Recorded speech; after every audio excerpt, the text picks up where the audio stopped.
예, 반갑습니다. 예, 김영석입니다. 뭐랄까요. 일단 기지개 한번 켜고 할까요? 자, 왜냐하면 오셨는지 한 30분 되셨는데 지금 한 2시간 동안 중간에 쉬는 시간 없이 기지개 한번 켜시고 연속으로 한번 가도록 하겠습니다. 자, 그러면 먼저 제가 지금 마늘 양파 정보 카톡방이라고 그랬는데요. 뭐냐면은 제가 지금 퇴직하고 이 강의를 하면서 연락들이 참 많이 옵니다. 근데 이제 때로는 이제 제가 해결할 수도 있고 안 되면은 저라고 다 아는 거 아니니까 다른 분하고 연결해서 알기도 하고 이제 이러는데, 그래서 지금 한국 마늘 양파 연구회에서 이런 거를 연구진들이 모여가지고 각각 민원들이 들어오는데 이거를 한 군데 조금 모아서 농민들하고 소통하는 요런 장을 하나 만들어 보자 하는 아이디어가 있었습니다.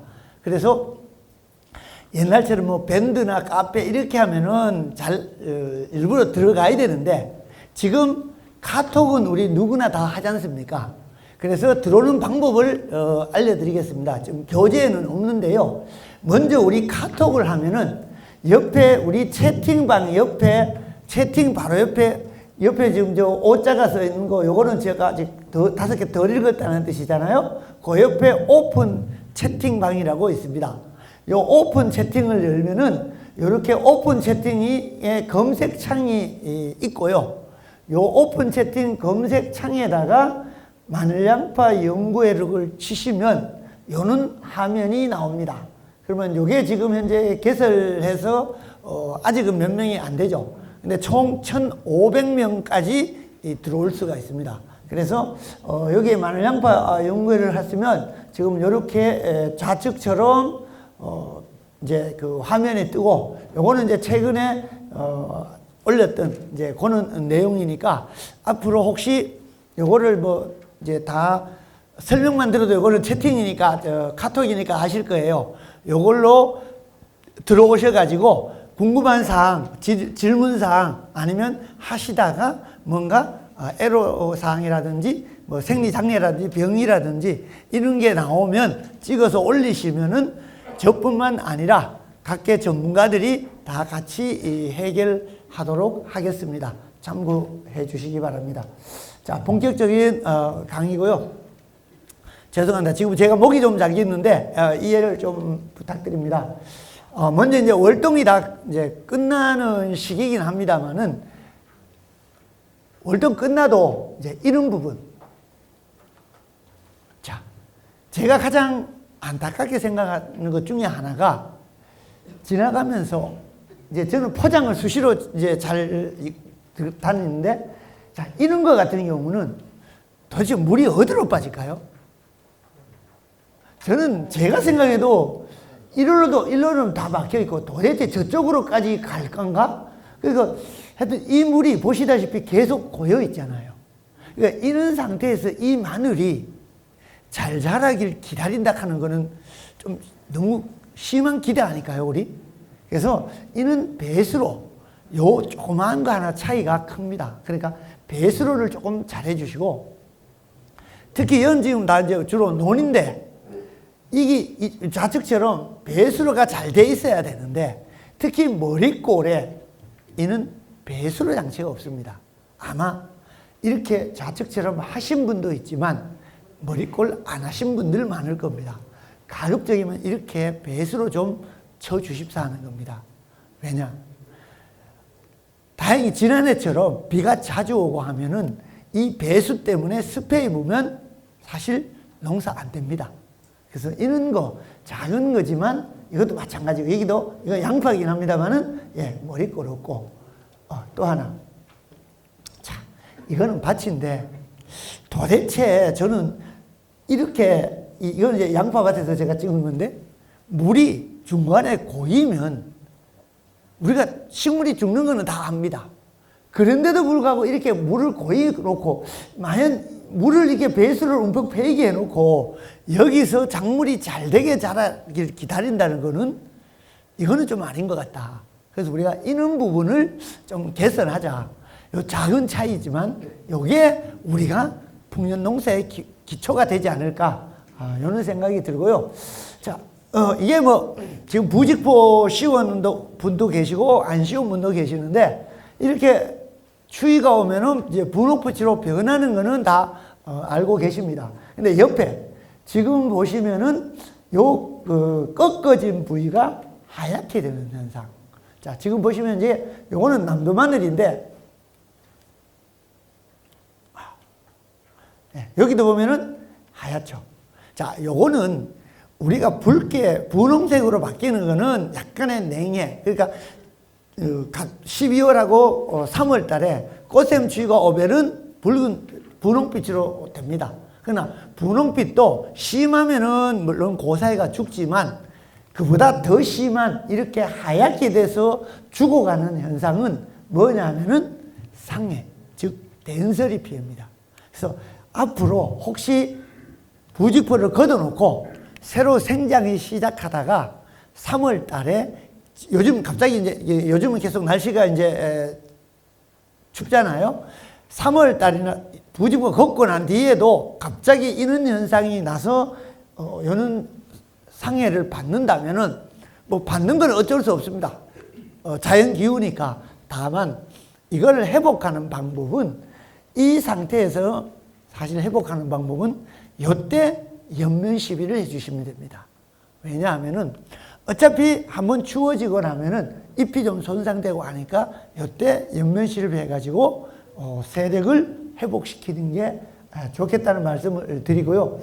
혹시 이런 현상, 예, 아마 마늘밭에서 한두 번은 다 보셨던 현상입니다. 그죠? 근데 이게 뭐지?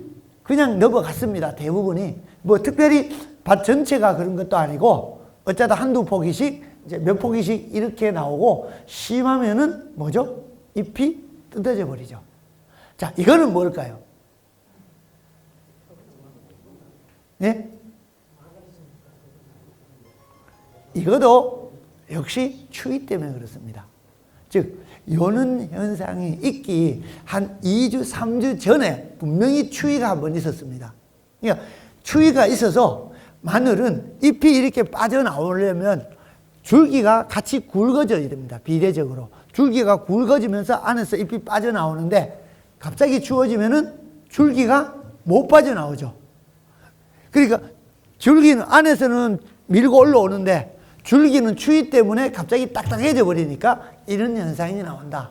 이제 그렇게만 이해를 하시면 될 것 같고, 자, 동해는 뭐 이제는 이제 사실 넘어갔습니다.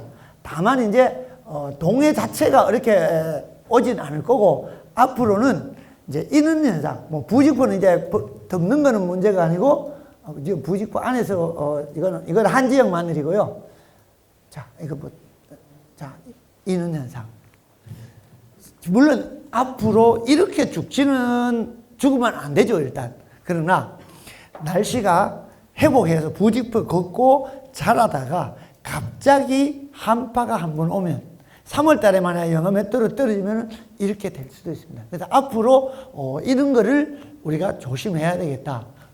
아니, 지구 온난화라 그러는데, 날씨가 따뜻해지는 건 이해가 가는데, 갑자기 한 번씩 저렇게 추위가 오면 이거는 대책이 없다. 그래서 앞으로 이런 부분을 관심 있게 봐야 되고, 이제 뭐 거들 시기니까 그렇긴 한데, 부직포를 끝까지 관리를 잘 하자. 이렇게 벗겨지면은 안 되겠다. 이제 그런 얘기고요. 자, 이제 덮었으면 언제 벗겨야 될 거냐. 지금 아마 벗기신 분은 없을 겁니다. 최근에 추워가지고. 그러나 지금은 이제 이 추위가 지나면 이제 벗기고 웃걸음져야지, 다 그렇게 생각하고 있을 거예요. 그죠? 자, 지금 현재 이쪽은 부직포 안에 거고 이쪽은 부직포 안 씌운 겁니다. 우리가 생각했을 때는 부직포 안 씌운 거는 잎이 엄청 좋죠. 그러면 저 잎이 끝까지 저렇게 갈 거냐? 대부분이 못 갑니다. 부직포 안에서는 잎이 깨끗하고 녹색이 진하고 한데, 한 벗겨놓고 며칠 지나면 어때요? 상당히 많이 퇴색이 됩니다. 그래서 부직포를 가급적이면 저는 뭐 아까처럼 상해라든지 이런 피해를 입을 정도만 아니면 조금 빨리 너무 늦게는 벗기지 마라. 왜냐하면 자꾸 너무 늦게 벗기면은 너무 웃자라 가지고 오히려 이는 잎이 과분무하게 되면은 벗기면 잘못하면 잎이 햇볕에 손상될 수도 있습니다. 이제 그런 부분을 감안을 해서 해야 되고, 자 이거는 이제 이제 안 쉬운 것도 우리 자 여기서 안 쉬운 게 지금 누가 보다 뭐 여기 오래 하셨지만 겨울 동안에 마늘 보면은 저게 마늘 될까 싶은데 결국 잘 되잖아요. 왜? 결국 지금부터는 기존의 잎이 어떤 역할을 하는 게 아니고 새롭게 나는 잎이 역할을 하기 때문에 잎을 빨리 나게 하고 낳는 잎을 잘 보존해서 크게 키우는 게 이제 앞으로 우리가 하는 일입니다. 예, 마찬가지 앞에 설명했으니까 이 부분은 넘어가겠습니다. 다만 급등도 기상을 보면 사실 원래는 12월 초까지는 굉장히 따뜻했는데 그 이후부터는 거의 정상적인 기온이 됐다가 지금은 아마 구정 설 무렵부터 지금까지는 상당히 온도가 낮게 가고 있습니다. 그래서 지난 이맘때면은 아마 다 웃거름 좋습니다. 근데 원래는 아마 대부분이 안 좋습니다. 그래서 웃거름 주는 시기가 지난해는 평상시보다가 한 일주일가량 빨랐다면 원래는 평상시이거나 약간 늦거나 이제 이럴 수가 있다는 거죠. 그러면 여기에 따라서 작물이 어떤 영향을 미칠 거냐. 자, 지난해처럼 빠를 때는 우리가 웃거름을 빨리 주면은 해결이 됩니다. 근데 늦을 때는 늦으면 이제 늦게 주는 거는 맞죠. 그러나 이렇게 늦으면 결국은 생장 기간이 짧아지죠. 그렇기 때문에 잘못하면은 잎이 한 개 정도는 평상시보다가 안 나올 수도 있습니다. 왜냐하면 우리가 겨울이 늦게까지 된다고 해서 그러면 쪽이 나누어지는 시기도 늦어지고 다 늦어질 거냐? 그거는 아니거든요. 마늘 잎편 분화되는 시기는 식물의 크기에 별 상관없이 온도나 일장에 맞으면 쪽이 나누어집니다. 그때부터는 구가 클 거고, 그러니까 잎이 한 개 정도 적을 수가 있으니까 초기부터 우리가 잎을 잘 관리를 했으면 좋겠다는 거고, 자, 이걸 뭐 지난 가을에 전부 비가 와서 파종 때문에 고생했던 상황은 다 알고 계실 거고, 이는 이제 통계적으로는 뭐 우리가 아열대 비율로 바뀐다든지 뭐 이렇게 가고 있는데, 저는 하나가 의문이, 아니 기후 온난화되고 아열대 기후 된다는데 갑자기 한파는 왜 오는 거예요? 온난화되면 오히려 지난해처럼 겨울이 따뜻하면은 이해가 가. 근데 지금 2월 달에 사실 정상적인 보다가 온도가 낮잖아요. 그러니까 지구 온난화라면서 이제 이런 의문이 자꾸 생기는 거죠. 그래서 앞으로는 전체적으로는 따뜻해질지 몰라도 한 번씩 저온의 극저온, 저는 그걸 극저온이라고 표현하는데 영하 10몇 도씩 갑자기 내려가는 이런 증상들은 더 많지 않을까. 그래서 이 극저온에 의한 동해라든지 냉해 피해 이런 것들은 더 많을 거라고 생각합니다. 자, 우리 지난해 수확했던 양파를 잠깐 생각해 보면 분명히 파종 후에 계속 성육이 좋았고 겨울에도 고온이어서 웃자랐습니다. 그리고 아마 2월 초부터 5월까지 계속 비가 왔습니다. 그래서 생육과다 벌마늘, 잎마른병 많았습니다. 그리고 또 하나, 우리 스페인산 마늘은 2차 생장이 강해서 증상이 좀 적기는 하지만 그래도 이 중에서도 2차 생장 피해를 보신 분이 꽤 있을 겁니다. 지난해는 정상적으로 비료를 줬다면 대부분이 2차 생장 발생했습니다. 더군다나 이따 비료할 때 얘기하겠지만 선생님들 어때요? 비료를 모르긴 해도 표준 10이랑이 아마 3배, 4배는 주십니다. 3배, 4배 하니까 생각나는데 비료를 많이 줘서 지난해 가장 피해를 받는 데가 어디냐 하면은 제주도입니다. 제주도는 마늘 품종이 여러분들이 하는 마늘 품종이 아니고 남도 마늘이잖아요. 남도 마늘은 지난해 비료 많이 줬는 사람들은 대부분이 2차 성장 생겼습니다. 이제 그런 거. 그래서 전체적인 상황을 보면은 이렇습니다. 이게 제가 3월 30일인가 여기 합천에서 찍은 사진입니다. 벌써 뭐죠? 눈이 생겼습니다. 자, 제가 항상 저한테 교육 받으셨는 분은 뭐 다 아시겠지만, 자, 우리가 한쪽을 심어서 많이 한쪽을 심어서 한 통이 되는데 이제 마늘 쪽이 나누어지는 거는 이제 3월 초부터 나누어지기 시작한다는 거는 다 아십니다. 자, 그러면 제가 항상 교육할 때마다 부탁하는 게 하나 있죠. 제발 마늘을 조금 뽑아보자. 혹시 주기적으로 마늘을 뽑아보고 계시는 분 있나요? 아직도 여전히 마늘은 못 보고 계시는 거죠?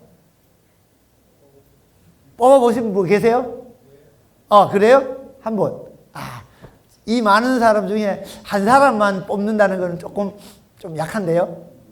자, 왜냐하면 뒤에도 나오지만 쪽이 이렇게 갈라지고요. 여기서 보이시는 것처럼 지금 현재 여기 7번째 요 잎이 7번째 요 잎이 한 요만큼 나올 때거든요. 요 잎이 나올 때 속에 잎은 2개밖에 안 남았습니다. 근데 우리는 마늘종이 언제 나오며 앞으로 나올 잎이 몇 개인지 모르잖아요.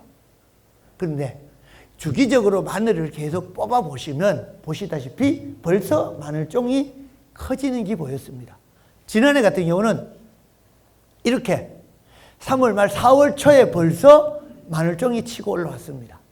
그만큼 빨라졌다는 거죠. 그러면 전체적으로 매년 이걸 뽑으면 빠르다 늦다를 아시잖아요. 자, 제가 웃거름 줄 때부터요, 마늘을 하루에 한 포기 뽑아도 마늘 100포기 뽑습니다. 100포기에서 110포기. 마늘 한 점. 무게로 따지면 얼마예요? 6에서 7kg. 자, 돈으로 따지면 5,000원 잡아도 한 3만원. 여러분, 1년에 어디 가서 막걸리 한잔 하거나 아니면 커피, 어제 커피값도 4, 5,000원 하는데 이쯤은 쓸 수 있지 않아요? 그냥 아까워서 못 뽑으시는 거예요? 자, 정말 이걸 한번 해보십시오. 이걸 뽑으면 정말 다른 세계가 보일 수 있습니다. 자, 또 하나. 자, 이렇게 되는 거고, 자, 이게 언제쯤에 마늘 같습니까? 크기가. 이게 수확하기 한 50일 전, 55일 전입니다. 자, 여기서 뭐를 알 수 있냐면 참 많은 걸 알 수 있습니다. 우리 일반 마늘들은 원래 크기가 있는 여기 낮은 거, 요게 정상입니다. 지금 여기서 알 수 있는 거는 삐죽 튀어나온 거. 저거를 가지고 저때 벌써 원래 2차 마늘이 되겠다. 2차 생장이. 이거를 알 수가 있는 겁니다. 자, 우리가 벌마늘을 언제 알 수 있어요? 2차 생장은 마늘종 나올 때쯤 사이로 가는 잎이 나와야 2차 생장이구나를 알 수 있잖아요. 근데 그보다 훨 전에 알 수 있는데 이미 마늘종 올라올 무렵이면은요, 내가 해결할 방법이 아무것도 없습니다. 그러나 이때는 아마 마지막 옷걸음 주기 직전 아니면 그 무렵이거나 아니면 조건하에요. 주기 전이라면 이 증상이 보이면 어떻게 해야 되죠? 여러분이 주던 비료 생각해 봐야죠. 어떻게? 질소를 줄여야죠. 이 증상은 결국 질소 과다에서 오는 현상인데, 그러면 질소를 줄여야죠.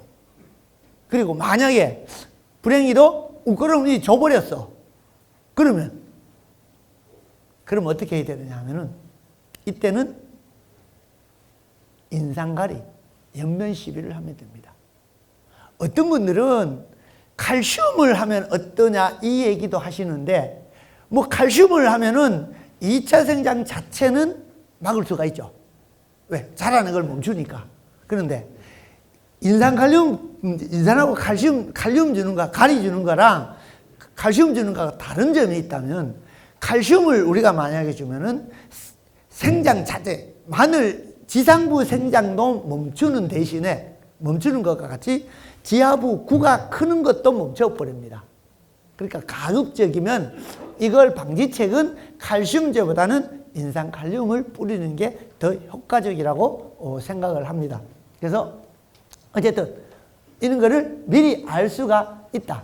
자, 보십시오. 이거는 제가 4월 7일 날 무안에서 찍은 겁니다. 남도마늘인데 벌써 이만큼 자라고 있습니다. 그러니까 제가 그랬어요. 무안. 이거를 진작에 알았다면 사실 이 정도 크는 게 벌써 하면은 만약 이 상태에서 알았다면 조치할 수 있을 거다. 근데 4월 7일 같으면 무안에서는 이미 웃거름 다 줘버렸다. 자, 이런 거를 미리 아는 방법이 없겠느냐. 자, 2차 생장은 벌마늘은 다 마늘 껍질이 자라서 되는 거는 다 알고 있습니다. 그러면은 마늘 껍질이 자라는 원인만 제거하면은 됩니다. 또 하나. 자, 이렇게 쭉 자라 올라간 거는 우리가 다 뭐 쪽이 나눠질까봐 겁을 내죠. 근데 실제 쪽이 나누어지지 않더라도 요만큼만 자랐어도 여러분들 수량은 줄어듭니다. 왜? 2차 벌마늘 된 마늘의 특징 중에 하나가 여기 보면은 이렇게 하나가 여기서 이제 자라 올라오죠. 만약 여기서 잎이 2개 났고 이런 거는 잎이 4개씩 났잖아요. 이거는 뭐냐면은 이 잎이 4개라는 의미가 뭐냐면 이 밑에 내려오면은 이 마늘 쪽이 잎이 마늘 구가 돼. 쪽 우리 먹는 마늘이 돼야 될 게 그 중에 4겹은 뭐예요? 잎으로 바뀌어 있습니다. 즉 마늘 수량이 줄어든다는 겁니다. 즉 이렇게 뒤에 나오겠습니다만은 쪽이 이게 쪼개지는 거. 지금 현재 2차 벌마늘 대부분의 얘기들아 에이 밑에 마늘 새끼 마늘만 안 치면 되지. 새끼 마늘만 안 치면 뭐가 문제인데 이래 생각합니다. 물론 새끼 마늘 치는 게 제일 겁나죠. 당장 품질이 문제가 있으니까. 근데 새끼 마늘 안 치더라도 뭐 이거는 2차 생장이 되는 거니까 이건 남도 마늘이긴 합니다만은 2차 생장 정상이 뭐죠?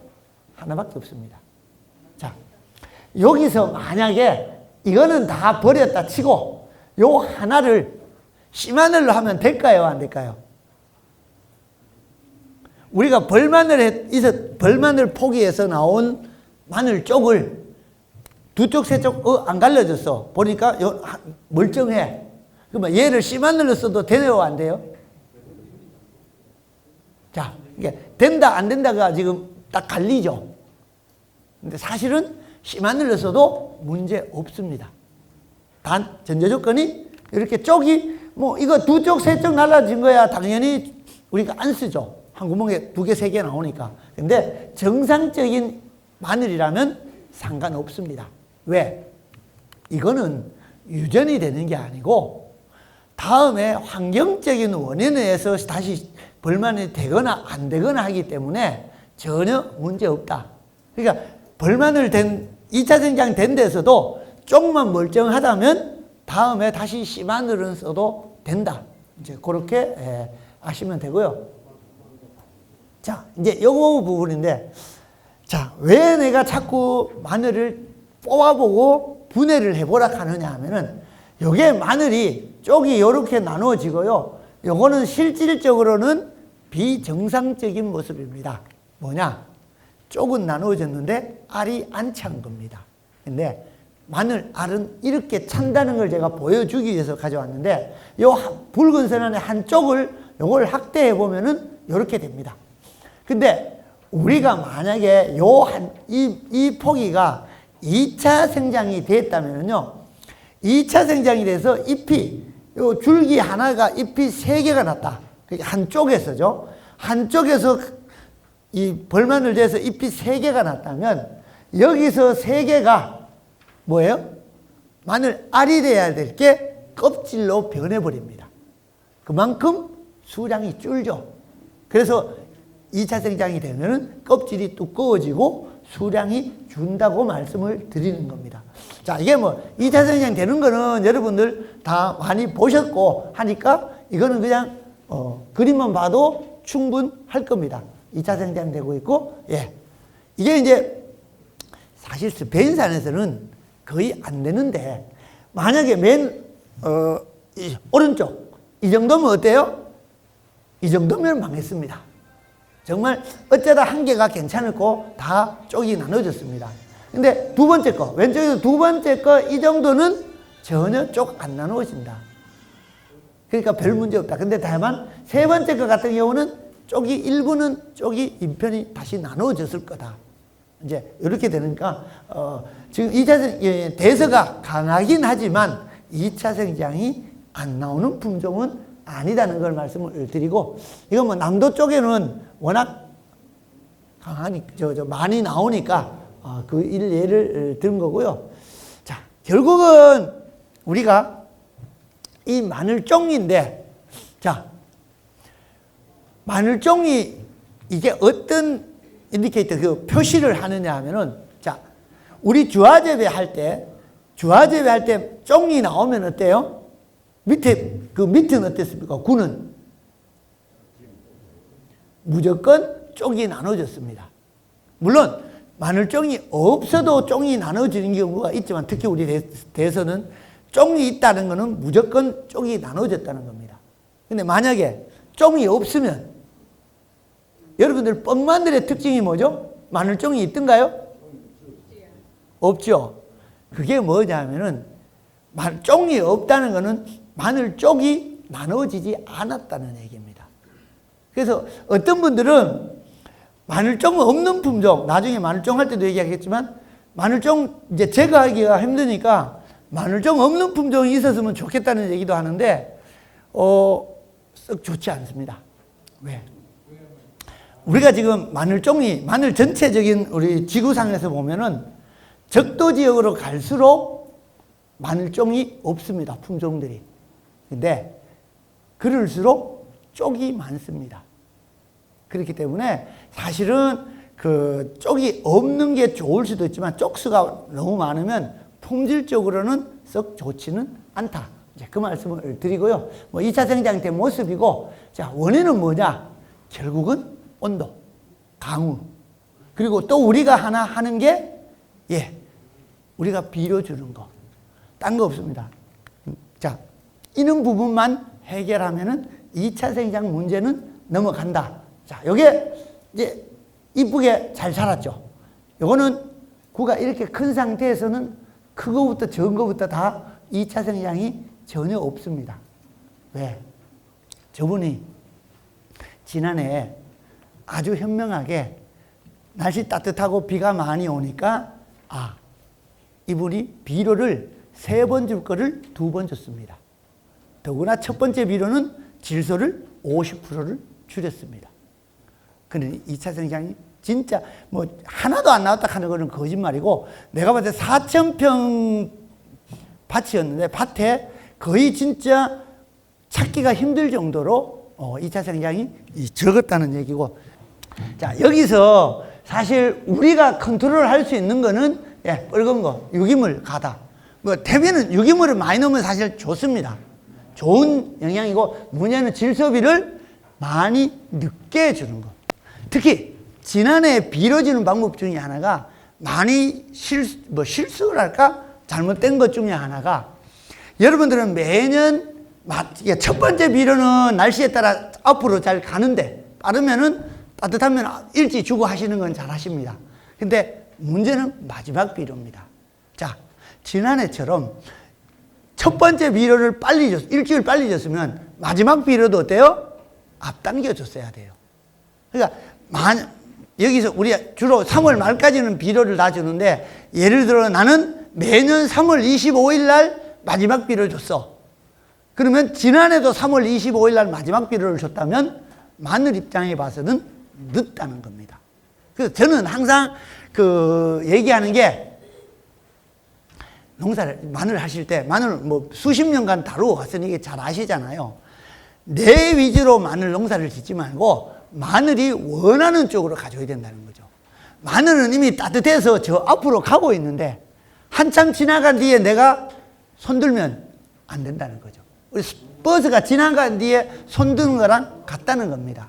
이제 그렇게 하자는 얘기고요. 뭐 씨마늘, 그러니까 수입 씨마늘은 왜 2차 생장이 많고 뻥마늘도 많죠? 왜 그럴까요? 그러니까 아마 여기 수입산 한때 많이 쓰셨으니까 수입산이 뻥마늘도 많고 벌마늘도 많아요.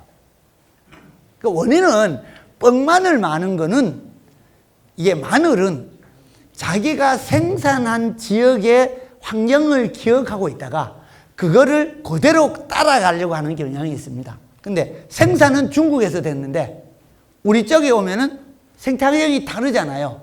그럼 애가 적응을 못해서 뻥마늘이 된다고 보시면 되고, 그러면 2차 생장은 왜 많은가 하면은 대부분이 저게 이제 식용은 아니면 씨마늘로 들어오는데, 중국에서 우리인데 들어올 때 대부분이 냉장 컨테이너로 들어옵니다. 그러면 그때 저온에 감흥돼서 그렇습니다. 보통 우리가 마늘이 쪽이 나눠지려면 저온이 반드시 필요합니다. 10도씨 이하의 저온이. 그런데 우리는 이 겨울이면 충분한데, 만약에 이렇게 오다가 냉장 컨테이너에 영향을 받으면 벌마늘이 되죠. 제가 가장 빨리 봤던 게 3월 20일 날, 3월 20일 그쯤 됐죠. 창녕에서 마늘종이 올라왔다고 난리 쳤습니다. 그래서 처음에 면적도 꽤 됐어요. 그래서 어떻게, 나는 혹시 잘못해서 씨마늘을 냉장고에 넣었나 했더니 그거는 아니고 여쭤보니까 수입 씨마늘인 거예요. 그래서 여러분들 3월 20일 날 마늘종 올라오면 그 마늘이 어떻게 제대로 클 것 같습니까? 그래도 구가 클 것 같습니까? 아니면 마늘이 안 될 것 같습니까? 나중에 가니까요. 저는 웬만하면 한번 갔던 밭은 다시 한번 더 가보는데, 갔더니 거의 한 7, 80%는 다 벌마늘이 됐습니다. 근데 그렇게 돼버리더라고요. 그래서 이게 자, 여기서 보시면 요게 저온 처리를 우리가 냉장고, 여름에 아무리 더워도 7, 8월에 씨마늘을 냉장고에는 안 넣잖아요. 왜? 그냥 뭐 옛날부터 안 넣었으니까 안 넣는 건가요? 씨마늘을 냉장고에 넣으면 큰일 납니다. 우리가 씨마늘을 한 달간 8월 달에 저온 저장고에 넣었다 심었더니 뭐예요? 75%가 벌마늘 돼버렸어요. 왜? 자, 마늘은 저온을 받으면 쪽이 나누어지는 것은 맞는데, 이미 8월 달에 저온을 받으니까 마늘 입장은 쪽 나눠지는 거는 충분해. 저온을 충분히 받았으니까. 근데 파종해서 자라다 겨울이 또 오잖아요. 그러니까 마늘 쪽이 2번 나누어지는 거죠. 근데 그렇게 하면은 안 된다는 측면이고요. 이미 다 아시는 얘기이지만, 자, 뭐 이런 거는 일반적으로 넘어가고, 자, 이거 혹시 경험해 보신 분 있어요? 이 마늘? 응? 이쪽은 멀쩡하고 좋고 이쪽은 이렇게 되고, 예, 이렇게 되는 거, 그죠? 아마 2년 전에 이것 때문에 고생하신 분들 아마 여도 계실 거예요. 이게 자 5월 29일이네요. 여기서 74mm가 비가 왔어요. 자, 이래서 생겼는데, 문제는, 자, 여러분들 이 마늘을 뭐라 불러요? 여러분들끼리 이렇게 생긴 마늘을 뭐라 그럽니까? 벌마늘이라 그러죠. 예? 깐마늘? 알마늘. 이거 내가 보여준 거고. 자, 이걸 자꾸 제가 이게 가져온 것도 자꾸 이거를 벌마늘이라 그래요. 벌마늘이 특징이 뭐냐면, 여기 벌마늘이라면 이 마늘 쪽에 요 뾰족한 부분 있죠? 얘가 자라는 게 벌마늘이잖아요. 근데 얘는 안 자랐잖아. 이거는 사실은 이 껍질이 바깥 마늘을 싸고 있는 바깥 껍질이 그냥 뭐 썩었다 그러니까 부패대가 없어진 것 뿐이거든요. 응? 그래서 이걸 하도 벌마늘이라고 이거를 부르길래 제가 근무했던 그 직장에 가서 자꾸 그거는 기관이니까 이걸 벌마늘이라고 그런다. 용어의 혼돈이 오니 얘 이름을 짓자. 그래서 이 마늘을 뭐라고 부를 거냐. 하여튼 여러 가지 의견이 나왔는데 그냥 알마늘로 하자. 이렇게 됐습니다. 처음부터 있었던 아니고 이걸 새로 이제 만든 건데 근데 이름 잘 지은 것 같지 않아요? 그죠? 그래서 앞으로 이 마늘을 뭐라고 부른다고요? 예, 알마늘이라고 이렇게 해주세요. 근데 어떤 분들은 이거를 이렇게 통터짐이 아니냐. 근데 통터짐하고 다른 거는 통터짐 마늘은 뭐죠?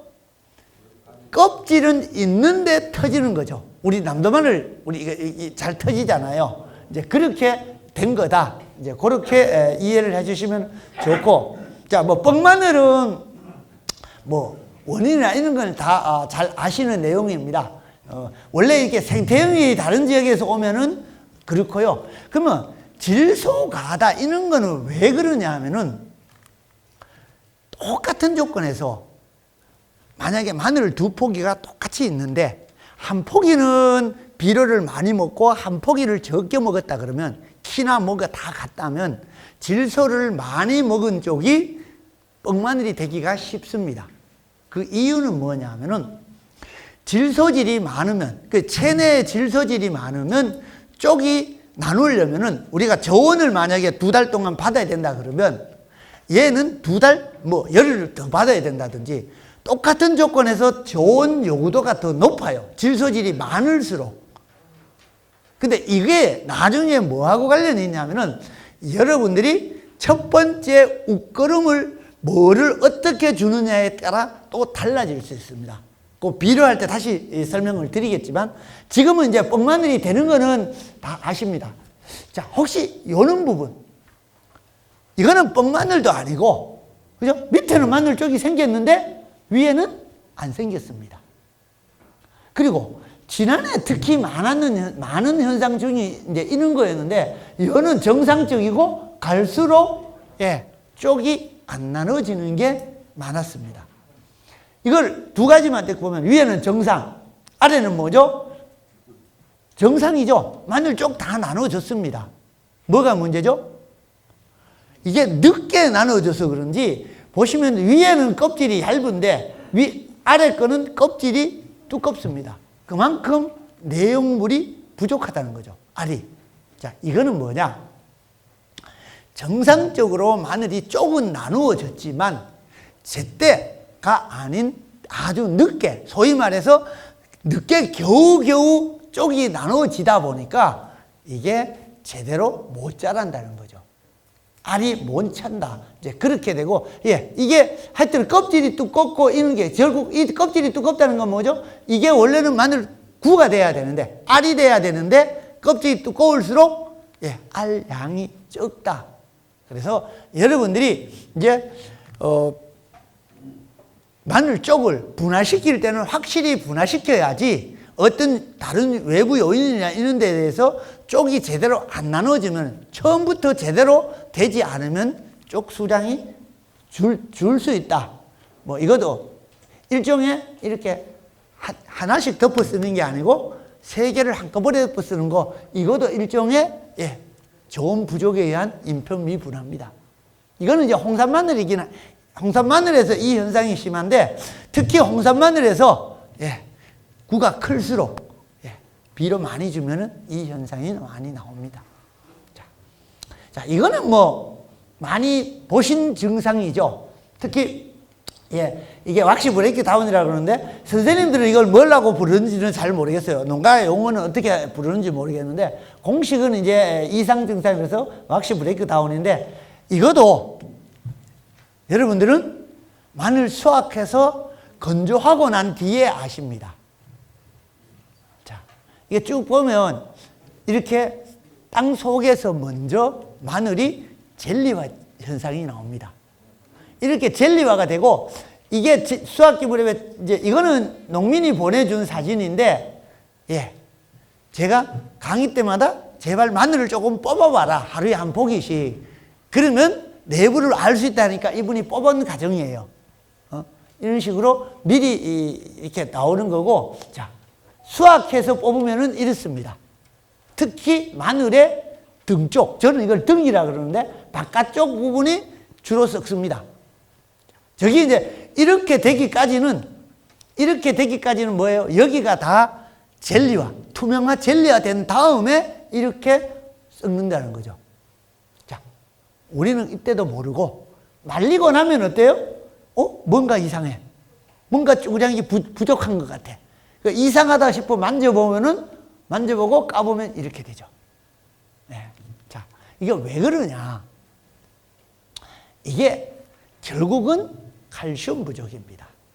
그러니까 칼슘 부족이라는 게 참 이때 분석했을 때 아주 흥미로웠던 게, 그러면 땅 속에 칼슘이 부족했냐? 아니요. 칼슘 결핍은 토양 내 부족, 고온, 토양 건조 이렇게 하는데, 아니요. pH 검사했을 때 괜찮았어요. 제가 6에서 6.5, 6.5 내외는 됐습니다. 그러면 칼슘 부족도 아닌데 도대체 뭐냐?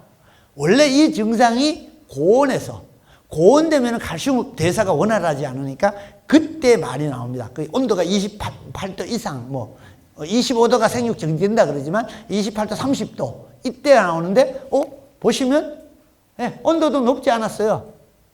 문제는 이때 굉장히 특이했는데, 온도가 이때 원래 평균 온도가 한 2, 3도씩 최저 기온에 가야 될 텐데 거의 4도까지 떨어져 버렸습니다. 결국은 칼슘 흡수가 원활하지 않아서 이렇게 됐는데, 자, 그러면 거꾸로 칼슘이 부족하면 뭐가 문제죠? 세포벽이라든지 이런 게 튼튼하지 않죠. 그러다 보니 조직이 괴사되고 저는 현상이 나옵니다. 근데 여러분들도 아마 이 증상을 겪으신 분이 분명히 여기 있을 겁니다. 많든 적든. 자, 그런 분들 혹시 그에 매년 나타나는 건 아니니까 저게 나타났을 때 혹시 내가 질소비료를 평년시보다 과하게 준 거 아닌가 한번 생각해 보십시오. 왜냐하면 칼슘 부족해서 세포벽이 약해지는 거나 질소를 많이 줘서 세포벽이 약하는 거나 원리는 비슷합니다. 더군다나 제가 인위적으로 이걸 일으키려고 실험했을 때는 온도를 높게 하고 물을 많이 주고 그 두 가지 원인에서도만 나옵니다. 그러니까 결국은 여러분들이 비료를 주실 때 너무 요소 위주로만 안 했으면 좋겠다는 거고, 자, 또 하나, 이제 생육중 수확기나 수확 후 고온인데, 이거는 제가 지금 좀 갈수록 겁이 나는 게, 지금 우리가 기계 수확하면서 양파 망에 안 담고 톤백에다가 많이 담습니다. 어쨌든 인건비 절약하기 위해서는 이게 더 훨 낫죠. 다만 양파 망은 그래도 한 개 양이 적은데 톤백에는 가득 담으면 어때요? 생마늘을 톤백에 가득 담으면 혹시 안에 손 넣어 보신 분 있으세요? 뜨끈뜨끈하죠? 뜨끈뜨끈합니다. 그런데 그 톤백을 바로 건조장으로 안 가고 다 수확한 뒤에 한꺼번에 옮기지 이러다가 한낮에 온도는 높고 안에 온도가 높고 이러면 수확 후에도 변화될 수도 있습니다. 품질 변화가. 그래서 저는 톤백으로 수확하시는 분들은 가급적 톤백에 하나 차면은 가급적 바로 건조장으로 옮겨라. 그랬으면 좋겠다는 생각이 듭니다. 자, 이거는 그때고, 자, 아까 이건 나왔던 거고, 왜 또 나와? 자, 이제 마늘 생육조금 이런 거는 다 아시니까, 넘어가고, 자, 아까 이거는 나왔던 모습이니까, 요때고, 자, 이제 요런 모습. 요때가 쪽분해돼서 요때가 마늘 쫑 올라올 무렵입니다. 구가 이미 꽤 커 있습니다. 대부분이, 여러분들 마늘 안 뽑아보시니까 쫑 올라올 무렵에 땅이 갈라지잖아요. 구가 크니까. 그래서 대부분이 여쭤보면 다른 지역에 가서도 마늘은 언제부터 굵으냐고 여쭤보면요, 마늘 좀 올라올 때부터 땅이 갈라져. 그때부터 굵는다고 얘기하세요. 근데 실제는 어때요? 그보다가 훨씬 전부터 구가 크고 있다. 자, 이 부분. 자, 지금 이게 우리가 3월 초 되면은요, 지금 여기는, 오늘은 이제 워낙, 내가 몇 번 와서 그 사진을 안 가져왔는데, 지금 마늘이 어때요? 땅에 딱 붙어 있죠? 마디가 없이 이걸 로제트 총생이라 그러는데, 땅에 붙어 있다가, 어느 순간 어떻습니까? 키가 60, 80, 키가, 마디가 생기면서 쫙 자라죠? 자, 그때, 잘 보시면요, 밑에 마디가 조금씩 오래 자라는 시점, 그게 아마 3월 초쯤 됩니다. 그때가 마늘 입장에서는 쪽이 나누어지기 시작하는 시점입니다. 호르몬 변화 시점이에요. 자, 그래서 호르몬이 변화해서 인편 분화돼서 우리 눈에 쪽이 아까처럼 보이는 데가 약 3주에서 4주, 한 달 걸리는데, 그럼 이때 마늘 입장에서 아주 바빠요. 왜 바쁘냐? 자, 쪽도 나누어져야죠. 우리가 3월부터 어때요? 마늘잎이 며칠에 하나씩 나온다? 예, 7일, 8일. 그 일주일에 마늘잎이 하나씩 나옵니다. 잎도 나와야죠. 쪽도 나누어져야죠. 또 나누어진 쪽은 아까처럼 이렇게 쪽이 나누어진 건 어떻게 돼요? 이 쪽이 한번 나누어지면 계속 있나? 커야죠, 이제. 그러니까 세 가지 역할을 한꺼번에 합니다. 같이.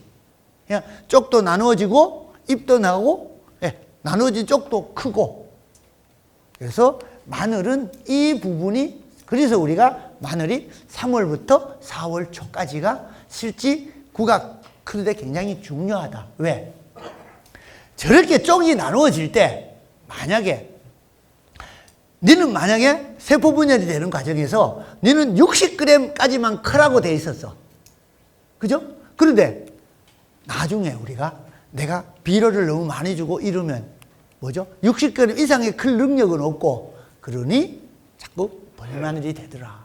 어쨌든 그렇게 이용하면 되고, 자, 토양은 여기 다 잘 하시는데, 지금 석회 갖고 얘기할 필요는 없을 것 같고, 토양 산도 가지고, 어차피 여러분들 토양 검정은 하세요, 안 하세요? 몇 분만 하시죠, 이 중에? 참, 이게, 모르겠어요. 저는 이거 참, 이 아이러니한 부분인데, 왜 안 하실까? 근데 안 하시면서도 뭐죠? 에이, 내 토양 검정 안 해도 마늘 농사 잘 지어와.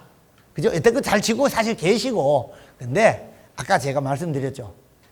배수로 정비하듯이 여러분이 잘 하셨는데, 잘하고 계시는데, 토양 검정에서 정확한 pH를 안다면 지금보다도 뭐요? 더 잘하실 거다. 그래서 토양 검정은 했으면 좋겠다. 그 얘기고, 석회, 그 대신에 과거에 토양 검정 하락하면 전부 사람들이 석회 넣는 것 때문에 그렇습니다. 왜? 우리나라는 산성 토양이기 때문에 석회를 넣는 거는 넣어야 됩니다. 근데 과거에는 우리가 석회를 공짜로 줘도 안 넣던 시절이 있었습니다. 근데 지금은 내 돈 주고 사서도 잘 넣습니다. 비단 석회 문제만 아니고 석회, 유기물 이런 거 종합적으로 할 때 토양 검정은 한 번씩 했으면 좋겠다는 거고, 자, 이제 보통 이제 우리가 10월 달 되면은 여러분들 엄청 바쁩니다. 왜? 벼도 베야지, 마늘도 심어야지. 정말 놀라는 게 이 합천 이쪽에 오면은 한 일주일 열흘 사이에요. 있던 벼가 뭐예요? 싹 없어지고, 진짜 만약에 10월 5일날 왔다가 15일날 왔어. 그 열흘 사이에 벼밭이 없어지고 벼가 있던 게 없어지고 어느 날 다 마늘밭으로 변해 있어요. 그만큼 그 순간은 여러분들이 엄청 바쁩니다. 자, 그때 우리가 지금 석회와 퇴비를 2 내지 4주 전에 넣으라 그럽니다. 이유는 알죠? 천천히 분해되고, 특히 석회하고 뭐죠? 우리 비료하고 질소비료하고 만나면 휘발되니까 따로 넣으라 합니다. 그런데 아니 일주일 만에 벼 베고 마늘 심어야 되는데 비료 따로 넣을 정신이 어디 있어요. 석회를 같이 넣지. 한 방에 넣고 끝내야지. 근데 이거 한 방에 안 넣는 방법이 있습니다. 석회를요. 왜 여러분들 석회를 다 가을에 넣을 생각을 하세요? 석회는 어차피 한 번 넣으면 3년 동안 안 넣어도 돼. 그죠? 석회는 못 숨을 때 넣는 거 아닙니까? 예? 못 숨을 때. 못 심을 때, 예, 맞아요. 그러니까 저는 석회를 못 심을 때 넣어라. 그러면 마늘 심을 때는 석회 안 넣어도 된다는 거죠. 그걸 말씀을 드리고 싶고, 또 하나는, 자, 아마 여기서 이거 안 치시는 분 손들어라는 게 더 낫겠죠? 우리 칼슘 유황비로, 뭐 유황칼슘비로 많이 치시는데, 좋습니다. 지금 특히 우리 이 마늘 양파는 황리 성분이 있어야만이 더 품질도 좋게 하고 기능 성분도 좋게 하고 이 측면은 맞는데 나는 이게 너무 과용하는 게 아닌가 생각이 들었어요. 이걸 치지 말라는 게 아니고 왜냐하면 이게 지금 보시면 함량이 뭐 회사마다 다르긴 합니다만은 보통 함량이 22, 뭐 23 이렇게 한 20%고 이거는 30%고 평당 5폭에 10폭이 넣으면 도대체 황양이 얼마예요? 그리고 여기다가 우리는 황산가리를 주잖아요. 즉 NK비료를 줄 때 복합비료가 요소하고 황산가리 섞은 거잖아요. 그럼 거기에 또 황이 들어가. 자, 왜 이런 얘기를 하면은 지금 우리가 황은요 부족하면 물론 이제 과거에는 부족했습니다. 그리고 가급적이면 우리 항산화물의 유한비료 못쓰게도 한때 했습니다. 이유는 산성화 때문에. 근데 지금은 그래서 지금은 보통 우리가 마늘이 우리가 수용량이 황으로 기준했을 때는 5에서 20kg만 있으면 됩니다. 300병에. 근데 만약에 여기서 이거를 만약에 5포를 넣었다. 그러면 황이 5포면은 이것만 해도 30kg입니다. 황양만 해도. 30kg 들어가는데, 그럼 이것만 들어가나요? 여기, 우리 복합비료도 황산가리 있잖아요. 제가 말씀드리는 거는 너무 많다, 황이. 그렇게 안 줘도 된다. 근데 어떤 분은 그래. 그거 석회도 있잖아. 그러면 유황칼슘이 석회도 있고 황도 있으니까 궁합 맞고 좋잖아. 예, 맞습니다. 그런데 저게 토양 교정에 효과가 있을까요? 우리가 토양 산성 땅을 개량하려면 석회를 넣잖아요. 그러면 산성 땅 개량하기 위해서 이 유황칼슘 아니면 칼슘 유황 비료를 넣으면 pH가 올라갈까요? 혹시 이거 쓰시는 분 그런 생각 안 해보셨어요? pH요 대부분이 안 올라갑니다. 왜? 이 비료가 항상 유황칼슘으로 할게요. 유황칼슘이나 저 비료들이 대부분의 pH가요 6 정도 됩니다. 우리 마늘은 최하 6.5는 돼줘야 된다 그러는데 실제 조금 낮죠. 그래서 저 자체가 토양 산도 교정에는 별 의미가 내가 봤을 때 없다.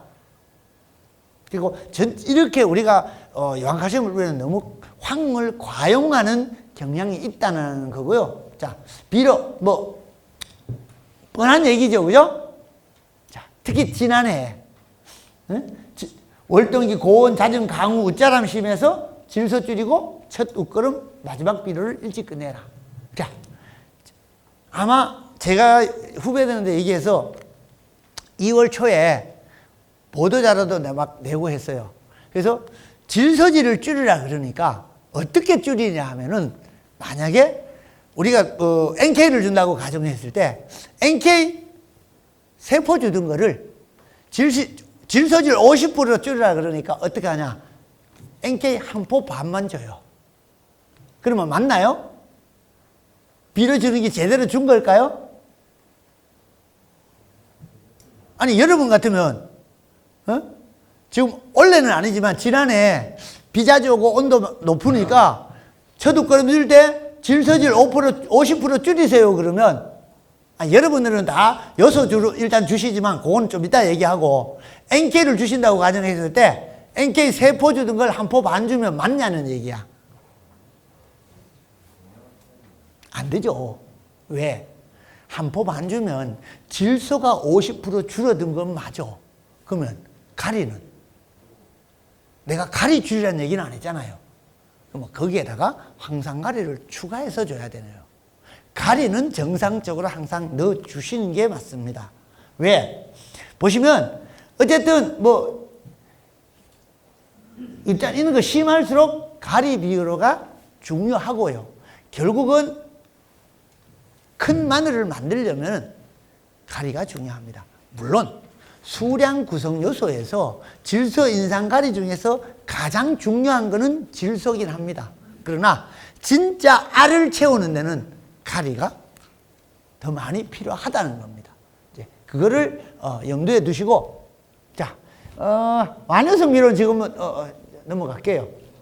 자, 우리는 다 질산돼지 비료. 예, 이거 아마 웃거름으로 대부분이 비싸도 질산태가 낫다 하시는 분도 꽤 있습니다. 뭐 좋습니다. 확실히 속효성은 맞습니다. 근데 우리가 지금 유한 아니면 요소태가 그러면 과연 주면은 그렇게 늦을까? 자, 우리 유한비료 주면은 며칠 만에 효과가 나타납니까? 이틀? 3일? 예. 요소도 3, 4일. 며칠 만에 다 땅 속에서 질산태로 바뀌어서 흡수됩니다. 교과서에 보면 뭐 일주일 얘기하는데 제가 봤을 때 일주일까지 안 가도 됩니다. 자, 물론 질산태는 바로 흡수하니까 며칠 늦은 거는 맞지만 가성비를 생각했을 때는 무조건 질산태를 줘야 하는 거는 아니다. 이제 그거를 말씀을 드리고 싶고요. 자, 이렇게 큰 마늘이 큰 굴을 만든다. 결국 줄기가 굵고 튼실한 놈이 구가 크게 된다. 이제 그 얘기고요. 자, 빌어주는 방법은 뭐 쭉 다 아시니까 굳이 영양제 얘기도 오늘 안 할게요. 자, 이렇게 하고, 자, 아마 강의 들으신 분은 보셨겠지만, 예, 질소가 적으면 왜소해서 안 자란다. 결국은 큰 마늘을 만들기 위해서는 일단 질소가 어느 정도 있어서 지상부 식물체가 덩치가 커야 되는 것은 맞다. 그러나 여러분들 혹시 수십 년, 30년, 40년 마늘 농사 지면서 원래는 내가 농사 짓다 보니까 질소비료를, 요소비료를 너무 적게 뿌려서 농사가 안 된 것 같다. 이런 경우 있었습니까? 아니면 대부분이 원래는 내가 요소를 너무 과하게 줘서 비료를 너무 과하게 줘서 병이 왔다든지 뭐가 안 되는 경우가 더 많았을 겁니다. 왜? 우리나라에서 질소가 부족하게 주는 경우는 정말 못 봤습니다. 제가. 자, 인산 뿌리를 하고요. 여러분들 이제 밝은 촉진제 대부분이 쓰십니다. 쓰시는데 이때 밝은 촉진제하고 구근 비대제 많이 쓰시는데 혹시 주 성분이 뭔지 혹시 통 껍질을 한번 읽어보신 분 있어요? 대부분이요. 밝은제에는 인산이 많습니다. 인산이 밝은을 촉진하는 역할을 하고요. 또 하나 구근 비대제에는 없는 게 하나 있습니다. 뭐가 없을까요? 없는 성분. 질소, 인산가리, 아연, 몰리브덴, 황 이런 것 중에 구근 비대제에 없는 성분 퀴즈. 네? 인산? 네. 질소가 없습니다. 구근 비대제는 질소가 없습니다. 어쨌든 요까지. 이따 다시 생각날 때 했으니까 넘어가고 이따 다시 한번 설명드릴게요. 예, 요거는 A는 가리가 결핍되는 증상입니다. 근데 마늘은 가리가 결핍이 돼야 된다. 왜? 잎에 있는 가리가 지압으로 내려가기 때문에 저게 이동을 해야지 가리가 이동을 안 하면 질소가 많으면 식물이 시커멀 때는 가리가 밑으로 이동을 못하게 합니다. 질소가. 그래서 구가 적어지는 겁니다. 잎이 시커멀 때 구가 적어지는 이유는 간단해요. 가리라든지 이런 양분들을 밑으로 내려가는 것을 질소가 방해해서 그렇다. 자, 비료 양은 뭐 지금 밑거름 양을 할 필요 없이, 예, 지상부가 뿌리가 지상부보다 빨리 10일 움직인다는 거는 뭐 다 아실 거고, 자, 이제 요소만 주는 경우, 이제 요 경우를 말씀을 드릴 건데, 자, 1차 옷걸음, 첫 번째 비료를 아마 여기도 요소만 주시는 분이 꽤 있습니다. 자, 솔직히, 요소만 주시는 분, 예, 나머지는 다 요소만 주시는 게 아니죠. 그 뭐 이제 손 드신 분, 혹시 주위에 1차 옷걸음 줄 때, 예, 요소 뿌리시는 분 많죠? 근데 다 손을 안 들잖아. 그죠? 자, 이런 부분. 아까 얘기했다잖아요. 질소가 많으면 뭐죠? 네, 쪽 나누기 힘든다. 근데 유독 왜 1차 옷걸음을 요소만 주자는 거지. 이제 여러분들은 알아요. 그냥 빨리 줘서 뭐예요? 빨리 생장을 시키려고 한다는 거죠. 맞습니다. 그러니까 질소가 들어가야 빨리 생장하는 게 맞아요. 틀린 얘기 아니에요. 그거까지는 맞아. 근데 그 이후 그게 달랐다. 왜? 여기 보시면 이게 지금 이걸 얘기를 고칠까 하다가 계속 이제 이 데이터를 건드는 거는 아닌 것 같아서 안 고치는데, 여기에 3월 15일을, 3월 14일을 기점으로 해서 질소보다 가리 흡수량이 능가합니다. 근데 이 3월 14일이 우리 합천 지역이 아니고 저 위에 수원 지역입니다. 그러니 여기는 어때요? 빠르면 2월 14일, 좀 늦으면 2월 한 20일경쯤이 됩니다. 그럼 저 시기가 언제냐? 예, 마늘이 새뿌리가 땅이 풀어져서 뿌리를 새로 내리고 양분 흡수를 새로 하는 시점입니다. 즉 우리가 웃걸음 1차 웃걸음 주는 시점이에요. 이때 어때요? 이때부터 질소보다 마늘은 가리를 더 원해. 근데 왜 질소보다 키도 커야 되고 잎도 새로 나야 되는데 왜 질소보다 가리 흡수량이 더 많을까? 마늘이. 왜냐하면, 자, 아까 했죠. 쪽이 언제부터 나눠요? 3월 초부터 나누잖아요. 그러니까 그때부터는 쪽이 나눠지고 이제 잎도 만들어야 되고 구도 커야 되니까 그때부터 가리가 필요하다는 거죠. 자, 내가 항상 예를 이렇게 드는데, 우리 사람으로 따지면 우리 결혼하고 아내가 첫 애를 가졌을 때 어때요? 임신을 확인하기 위해서 병원 가면 임신 축하합니다 그러면서 뭘 먹으라 그래요? 철분제 드세요, 엽산 드세요 그러죠. 근데 아니 이제 금방 임신된지 알면은 뱃속에 아기가 어때요? 불과 뭐 몇 미리 내가 알기로 이렇게 되거든요. 걔가 먹어봤자 얼마나 먹겠어요. 근데 그때부터 먹으라 그러잖아. 왜? 계속 엄마가 축적을 하고 있어야 되니까. 마늘도 마찬가지라는 겁니다. 그렇게 가야지. 실제 외견상으로 우리가 이 아내들이 임신했을 때 5개월, 6개월까지 표시 안 나잖아요.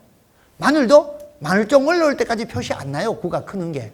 그렇지만 뱃속에서 태아가 자라듯이 땅속에서 마늘은 자라고 있다. 그래서 어쨌든 가리가 필요한데 여러분들은 요소만 주시잖아. 그죠? 그래서 내가 어떻게 예를 들냐면 오전에도 강의할 때 그랬어요. 여러분 식사하실 때 혹시 맨밥만 드시는 분? 없죠? 아, 난 저 선생님이 손 올리는 줄 알았어. 맨밥 안 드시잖아. 밥에 고기도 먹고 야채도 먹고 골고루 드시잖아요. 근데 마늘한테 첫 번째 웃걸음을 요소만 주면은 우리 사람 입장에서는 맨밥만 먹는 거랑 똑같다. 그러니까 균형 있게 가야 된다. 자, 그래서 여기도 보면 같은 내용입니다. 질소보다는 가리가 더 많이 요구하고 있고요.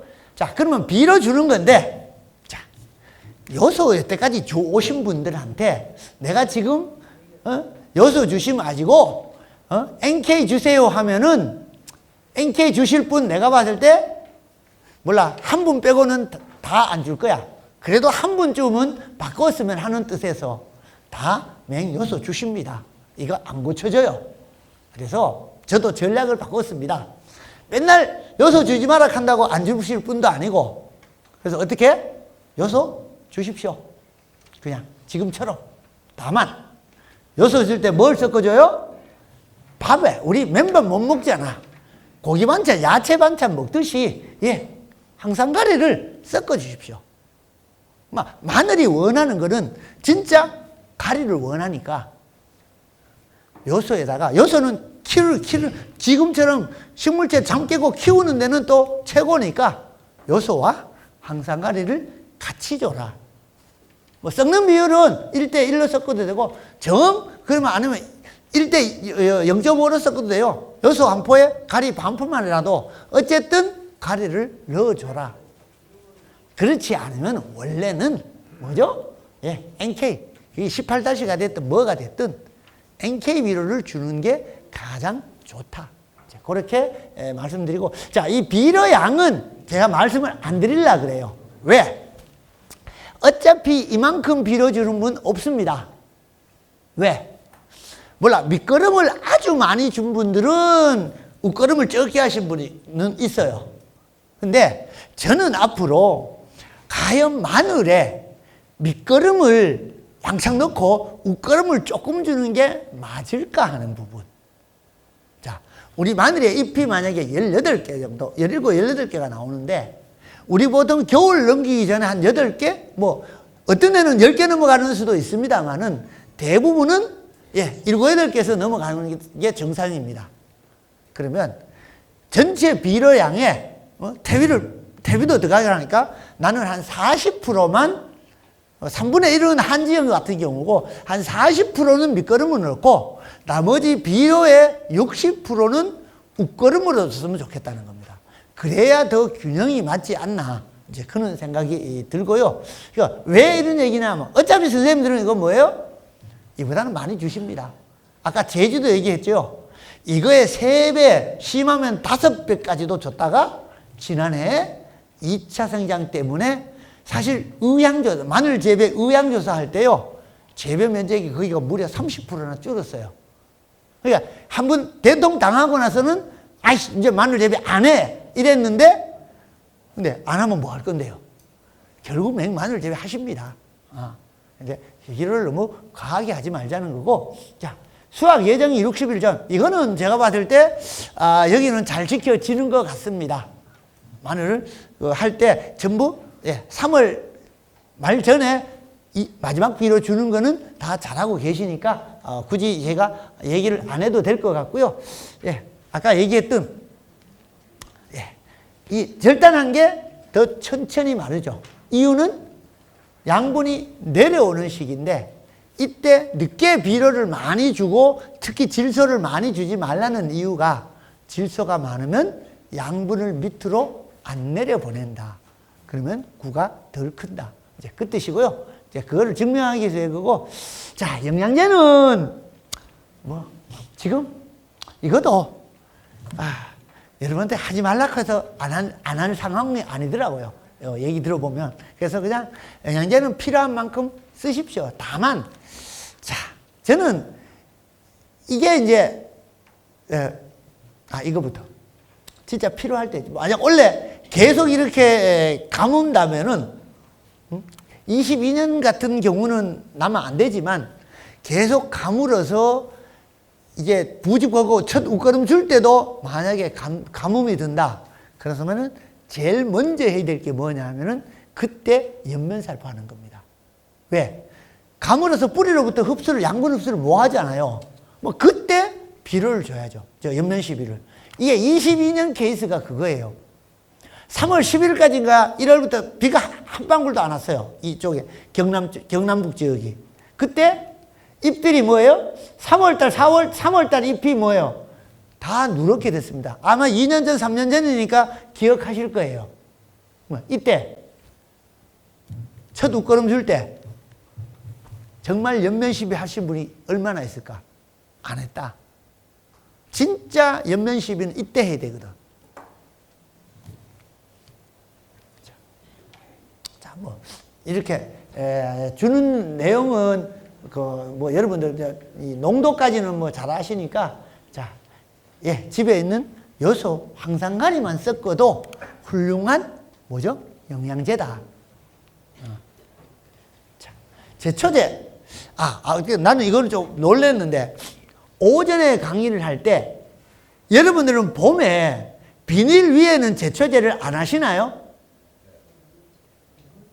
다 비닐 위에는 사람 손으로 풀을 뽑아요? 그래요?